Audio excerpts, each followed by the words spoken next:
lot of times I'll be in a 200-mile run or something like that, and I'm all jacked up. Body's broken, mind's broken, spirit's broken. I started to say, what if I can pull this off? When I first walked into the Navy SEAL recruiter's office, he looked at me and said, there's only been 35 African Americans in 70 years make it through. You know what I said to myself? What if I can be the 36th? It's the what if I can pull off a miracle. What if I can become someone that no one thinks I can be? And just me talking about that, I have the hair going up on my arms because it makes me just like, what if I can be that guy that people who call nigger and this and that, and now I'm speaking at Tom Ferry's event. What if? That's it. I came home one night from work spraying for cockroaches, and long story short, I turned on the Discovery Channel. I saw some guys going through Navy SEAL training, and they were going through Hell Week, and they were getting their ass just beat. You know, in and out of the water, guys ringing the bell. They were just suffering. And I was weighing like 297 pounds, and I had to make a change in my life. You know, I was at an all-time low, and I wasn't going anywhere, and I was exactly what everybody said I was gonna be, which was nothing. So I had to make a change. What was it about seeing suffering that's really interesting, and I actually get it, but I want to hear you explain it. Why suffering was the thing that triggered that thought? Well, for me, growing up, I came from a horrible background. I got called nigger every day of my life growing up, lived in a small town. The Klan headquarters at that time was about 20 minutes from where I lived. One of the high ups in the KKK, son, sat behind me in 2 classes, so he called me nigger all the time. Got my first car, they spray painted nigger, we're gonna kill you on it. So I was just an insecure, scared kid. And the only way I could find myself was through putting myself through the worst thing possible. I'm gonna say the exact opposite of what today's world is saying. So we read a bunch of books nowadays. As humans, we wanna find out how to be someone else. What we don't do is we don't go inside. So literally turn yourself inside out. Read the book that says, like we're writing a book every day of our lives. Every day we're seeing who we are as people. When I was growing up, I lied for people to accept me because I didn't accept myself. So I would make up stories so that you would accept me into your world. Everything I did was for someone else to like me. It wasn't until I started reading my own book about how pathetic I was as a human being. I could blame my dad, I can blame kids at school, I could blame having health issues, ADD, my mom not being around. Great mom, but she was doing her thing. I could blame a lot of people. And that's the book I was reading. And I put it off on everybody else. It wasn't until I said, you know what, for me to fix this, I gotta read what the f is wrong with David Goggins. Not blame anybody. Read my book and say, okay, I'm afraid of my shadow. How can I overcome that? Go in the military, get your ass kicked, do things you hate to do, be uncomfortable every day of your life. Roger that. I'm not the smartest kid in the world. Okay. Instead of somebody saying, oh no, you're smart. No, don't say that to yourself. I said to myself, no, I'm a dumb. Okay, roger that. How you get smarter? Educate yourself. So the things that we run from the truth. We're running from the truth, man. So the only way I became successful was going towards the truth. As painful and as brutal as it is, it changed me. It allowed me to become, in my own right, who I am today.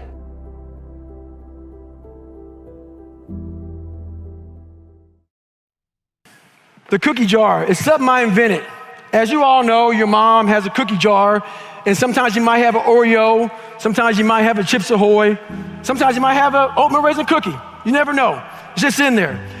My cookie jar has every single failure and success of my life, something I overcame. So what happens in time of life when you're stressed out and things get bad, even the hardest guy in the world, me, everybody thinks, and I think I'm the hardest guy in the world. You gotta believe that. You gotta believe you are something. I will, in my mind, reach into my cookie jar And sometimes you forget how hard you are in times of need. Because you're stressed. But you forget, I'm a Navy SEAL, I'm a Ranger, I'm this and that, but you forget all that because your life sucks. I calm down, take that 1 second, get control of my life, reach in the cookie jar. Well, you got called nigger your whole life and you're now the only person in history to do this, and this. Put it back in the cookie jar, reset my mind. You have to remind yourself of how badass you really are in times of need. That's the cookie jar.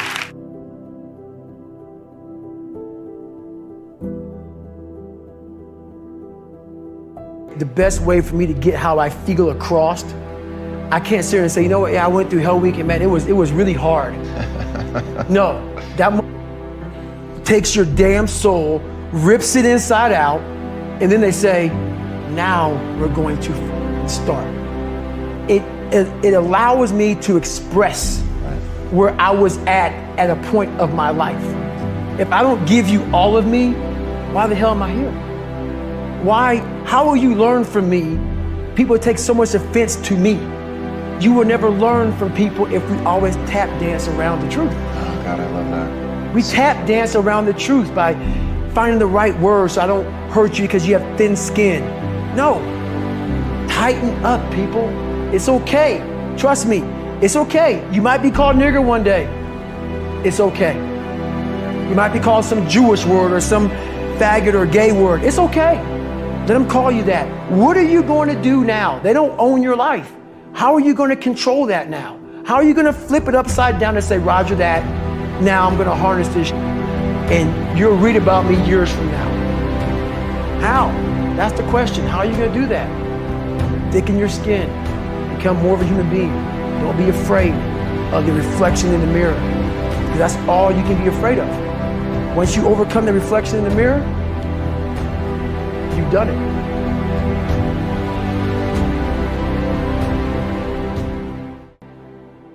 The first ultramarathon wasn't smart at all. So basically what happened was I was at military free fall school with Morgan Luttrell. Marcus Luttrell, if you guys don't know, was the lone survivor, the guy. He was in a bad op went bad. He was the only Navy SEAL that lived. Long story short, you gotta get the book, read Lone Survivor, great story. Morgan is Marcus Luttrell's twin brother, and I was there with Marcus. So what happened was myself and Morgan were in free fall school. At the same exact time, Marcus was in the worst incident in SEAL history. So I knew that Marcus might be dead. He wasn't dead, everybody else was dead. So I actually brought Morgan, I actually told Morgan, hey man, your brother was in a bad incident. I don't know if he's alive, I don't know what's going on. Long story short, Marcus is alive, and I go on to want to raise money for families. All these guys died, they all had kids. I want to raise money for the Special Operations Warrior Foundation. It's a foundation where 100% tuition goes to these kids to go to college, full tuition, whatever. So I found this great foundation. I'm gonna raise money for it. So I said, you know what? I have to Google something that's evil, something very hard. I knew nothing about ultra marathons. I hadn't even run a marathon. I knew nothing about this world. So I Googled the top 10 hardest races in the world. And what comes up is a Badwater 135. It's a 135-mile race through Death Valley in the summertime. I thought it was a stage race. I thought it was a race where you run like 20 miles, set up camp, barbecue outside, and then go run some more the next day. So I called the race director up at the race and said, hey, Chris, his name is Chris Kosman, I want to do your race. So we had a long conversation. I was much heavier then, and I hadn't put running shoes on in over a year. How heavy are you at this point? I'm around between 240 to 270. Whoa. I'm in there. I'm in that range. My weight has varied a lot through the SEAL teams and out of the SEAL teams, so I was a heavy guy. But the long and short of it all was I hadn't put running shoes on in over a year. I was a big time power lifter. I lifted weights heavy. That's what I did. Right. I got back home from Iraq, went straight to free fall school, and then this happened. So I called Chris Kosman up on a Wednesday. He says, look, man, the only way you can qualify for my race is to run 100 miles at one time in 24 hours or less. There happened to be a race that Saturday, so 4 days later. And he said, if you qualify, by running 100 miles or less in 24 hours, I will consider you my race. I'm gonna cut to the chase. I signed up for this race. It's called the San Diego One Day, where you run around a 1 mile track for 24 hours to see how many miles you can get. My goal was 100 miles. So I got to mile 70 and I cleared 70 miles in like 12, 13 hours pretty quickly, but I was done. My feet were broken. I was stress fractures, shin splints, muscles were tearing. I was in bad shape. I was eating Ritz crackers and drinking Mileplex. That's all I had. No water, didn't know what the hell I was doing out there. Had on some tube socks. It was just ridiculous. It was a clown show. So I sat down at mile 70, and at this time I was married. And I look at my wife and I was like, I'm messed up bad. So I literally start to turn white. And when a black guy turns white, you're pretty f***ed up. So here I am, I'm all f***ed up in this chair. I'm at mile 70, I think I got 30 miles to go. I'm jacked up. I gotta go to the bathroom, and the bathroom's like 20 feet from me, it's a porta potty. I can't get out of the chair. So I'm peeing blood down my leg. Whoa. Pooping up my back, and I got 30 miles to go. And I can't stand up because my blood pressure's all messed up. I've been in 3 hell weeks, Ranger School, overcome so many obstacles in my life. This last 30 miles of this race is when I realized a human being is not so human anymore. We have the ability to go in such a space if you're willing to suffer, and I mean suffer. Your brain and your body, once connected together, can do anything. And this 30 miles was the life-changing moment. I was out of it. I was in the worst pain in my entire life. I was, to me, on the brink of death. And I was able to chunk this 30 damn miles into small pieces. I was so driven, and I'm not gonna say motivated, because motivation's crap. Motivation comes and goes. When you're driven, whatever's in front of you will get destroyed. So I sat in this chair and I was so driven to succeed in this race. And at this time, everybody goes, were you thinking about the guys that died? And I'm not gonna lie to you, I wasn't. This became a personal thing. This became me against this race, me against the kids that called me nigger, me against me. It just became something that I took so violently personal. And I broke this thing down into small pieces. I said, okay, I gotta get nutrition. I gotta be able to stand up before I can get off this curb and get off this chair and be able to go 30 miles. So I went through all these small steps, and I was able to stand up. And then from standing up, I was literally walking around with my wife at the time, and she goes, you're not gonna make the time. She goes, you're walking like 30-some minute miles. I got to mile 81, and the second she said that I'm not gonna make the time, I ran the last 19 miles, nonstop. And I can show you right now when we get done with this. Matter of fact, I'm gonna show you right now. This was years ago, and I had to put compression tape on my ankle. And so this was years ago. I had literally the size of $50. I had to get compression tape, and I taped up my ankles, and I taped up my feet. And that's how I got through that race. Was it like a hematoma? I mean, what happened was, like my shins hurt so bad from having stress fractures that the only way I could continue on was I taped it so I wasn't doing the flexor motion that activates your shins. So I taped my ankles and my shins up, and I got that because in my 3rd hell week, they weren't gonna let me go back through train anymore. Right. So I literally went through all of BUDS, my last SEAL training, with stress fractures and shin splints. And how I did it was I would tape my ankles all the way up to my calf every morning. So for the first hour, the pain was excruciating. But what happened is my feet would go numb. And I did that every single day for 6 months.